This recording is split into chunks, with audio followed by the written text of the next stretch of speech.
Hey, it's Mark, Big Man at Woods, your online scout leader, helping you deliver more practical skills and skills for life. Now in this one, I want to show you my HandiHoldall. This is what I take when we go camping or any other bits and pieces. 320 litres.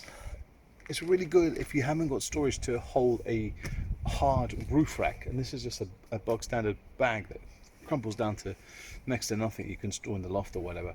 And it's designed to go on these Thule roof rack. You can put it, we'll show you in a few seconds, or with the HandiHoldall you can get inflatable roof racks, which we did use for many years until I've got some these bars here, and I'll show you some pictures of the inflatable roof rack. Now the only thing with the inflatable roof rack, it does go inside the car, go through the top of the roof here and then through the other side, and in the rain it does tend to wick down, and then you get really wet inside. So what I thought I'd do this time is I'd get some roof bars, and I got some second-hand Thule roof bars here. But the roof bag, handy bag, as I say, is 320 litres. Just store all your soft stuff up there, so your sleeping bag and bits and pieces like that, not the heavy items. You'd want to keep them in the back of your boot. So you can do that with this. What I would be careful of is bedding. It says it is waterproof. It isn't 100%.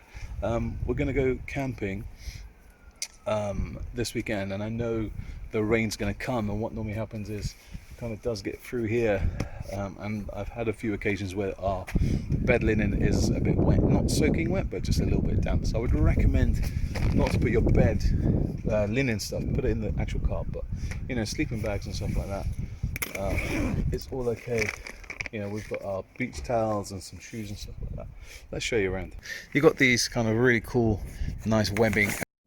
And you can see just here are the fastenings. You put your webbing straps through there and then you tie it. HandiHoldall will give you these bars here, but I'm a bit paranoid, so I added some more straps to it. And these really nice extra straps that I got as well. And it fits on the car really nicely. The actual HandiHoldall bag that you get on the bottom, underneath here, are some bars, just to make it straight, but it isn't, you know. Maybe I could bring my roof bars a bit closer, but yeah, it fits well. You can get some anti-slip mats to go underneath it if you're using the HandiHoldall, just to stop it scratching. But all in all, it's a really good bag, nice bag. If you haven't got the storage capacity to hold a proper hard roof bag.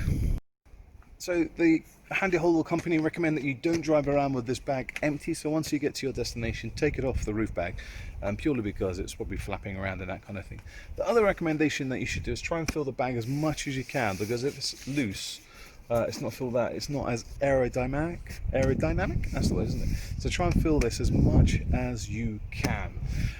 Safety reasons, after 10 miles just pull over, make sure the strapping is all tight and this bad boy isn't moving anywhere. We've just been to the campsite and I checked it, and a 2.5 hour drive, this hasn't moved at all, but you just got to play it on the safe side, and just check it, mate, it's all secure and safe. So there we are, that's my quick review of the HandiHoldall. Big Man of Woods, big thumbs up for this. I would give this out a 9 out of 10, purely because it isn't 100% rainproof like a hard roof box would be. But if you're like me, you're short on storage space, get this bad boy. Until next time, guys, don't forget, subscribe to Big Man of the Woods if you want some more tips and tricks about camping. Until next time, guys, bye bye.